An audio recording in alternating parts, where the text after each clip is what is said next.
மாணவ நண்பர்கள் அனைவருக்கும் வணக்கம். நான் உங்கள் பொன்வேல் பாண்டியன். இந்த பதிவில் நம்ம பார்க்க போகிறது ப்ளூ ஃப்ளாக் சர்டிஃபிகேஷன், அதாவது நீலக்கொடி சான்றிதழ் அப்படி சொல்லுவாங்க.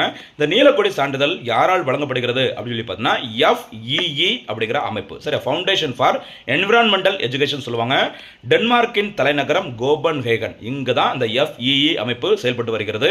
இவங்க தான் பார்த்தீங்கன்னா ஒரு சிறந்த கடற்கரைக்கு இந்த சான்றிதழை கொடுக்குறாங்க. சரிங்களா? அதாவது ஒரு கடற்கரை எந்த அளவுக்கு தூய்மையாக இருக்குது, சுற்றுச்சூழல் பாதுகாப்பிற்கு எந்த மாதிரி ஒரு நடவடிக்கைகள் அங்கே எடுத்துக்கிறாங்க, இந்த மாதிரி ஒரு 33 முக்கியமான ஒரு காரணிகளை அடிப்படையாக கொண்டு அந்த சான்றிதழ் வழங்கப்படுகிறது. சரிங்களா? எந்த அமைப்பினால்? FEE அமைப்பினால்.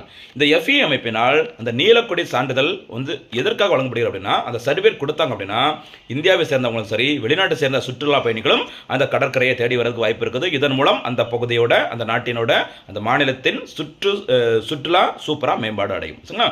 இந்த மாதிரி இந்தியாவிலிருந்து இந்த நீலக்கொடி சான்றிதழை பெற்ற முதல் கடற்கரை சந்திரபாகா கடற்கரை. என்ன கடற்கரை? சந்திரபாகா கடற்கரை. அமைந்துள்ள மாநிலம் ஒடிசா.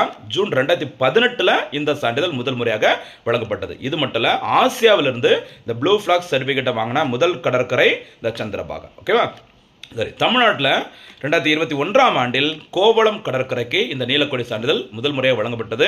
அதே டைமில் புதுச்சேரியில் இருக்கிற ஈடன் கடற்கரைக்கு இந்த ப்ளூ ஃபிளாக் சர்டிஃபிகேட் கொடுத்துருக்குறாங்க. சரியாமா?